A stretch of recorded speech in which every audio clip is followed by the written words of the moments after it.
Tommy won't fight Jake. Really? Bro. Why? Because Jake's improved since they fought? I was surprised when Tommy scraped away with that 1-point split decision W last time. A ton of money, and I know people are mad you stayed home on a Saturday night, but you didn't pay for it. You know what I mean? Dana White has officially canceled Tommy Fury after his third rejection of a rematch with Jake Paul. What is happening to boxing? It used to be about skill, heart, and actually stepping into the ring, not playing tag with endless excuses. Fury had no problem nodding along when an $8 million offer was on the table. But now he suddenly has more important things to do. What's next? Rescheduling for a Pilates class? If these fighters spent half as much time in the ring as they do dodging, Dana wouldn't have to step in and clean up the mess. But here we are, watching boxing turn into a circus instead of the sport it was meant to be. Mad when I do this, but After rejecting Jake Paul's rematch for the third time, Tommy Fury faced Dana White's wrath, who slammed him for what he called a complete betrayal of boxing. I won't do this and I won't do that. I will show you what I'll do. You know, Tommy will fight your brother as early as end of February or end of January, and I'll fight you on the end. As John Fury said, his son had one job: teach Jake Paul a lesson, restore some dignity to influencer boxing, and maybe cash in that $8 million offer. But no, Tommy, the king of flip-flopping, has once again decided he has more important things to do. What's next? Picking out new throw pillows for the living room. The real issue isn't just dodging a fight, it's Fury's audacity to act like he's still the hero of the story. If he truly cared about boxing, he'd step up, not run from the ring every time it matters. Paul talking on his podcast yet again about how I don't want to fight Jake and I'm running scared. I seen Jake tweeting the other day about how he offered me X, Y, and Z on Netflix. I just wanted to come in here and say that no one's running from that fight. I beat you once already, I handed you your first loss. The minute you stepped up and fought a real boxer, you lost. Remember when Tommy Fury couldn't stop boasting about wiping the floor with Jake Paul in a 12-round fight? Now, those bold claims feel like the setup for a bad joke. Fury challenged Jake to talk serious numbers, promising an easy second win.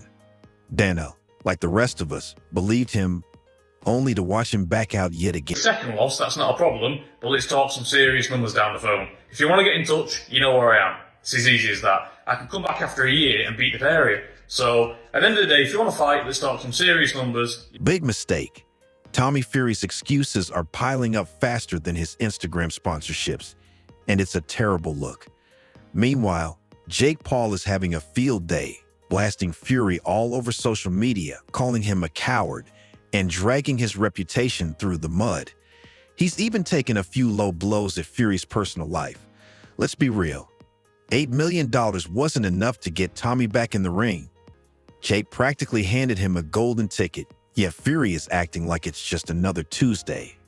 And let's not even get started on Jake dragging Molly May into the mess, because nothing says professional like making it personal, right? Fury's credibility is crumbling, and he has no one to blame but himself. Give a fuck, dude. Like, look at what he just did. He doesn't give a fuck. Yeah. Granted, if Tommy's man enough one day and he wants to fight Jake again, which, you know, for the right amount of money, maybe. Here's where it gets worse. Fury's actions are looking less like hesitation and more like a pattern. After beating Jake Paul in February 2023, he was riding high, telling anyone with a microphone he'd fight Jake again in a heartbeat. Confidence, through the roof. Follow through, non-existent.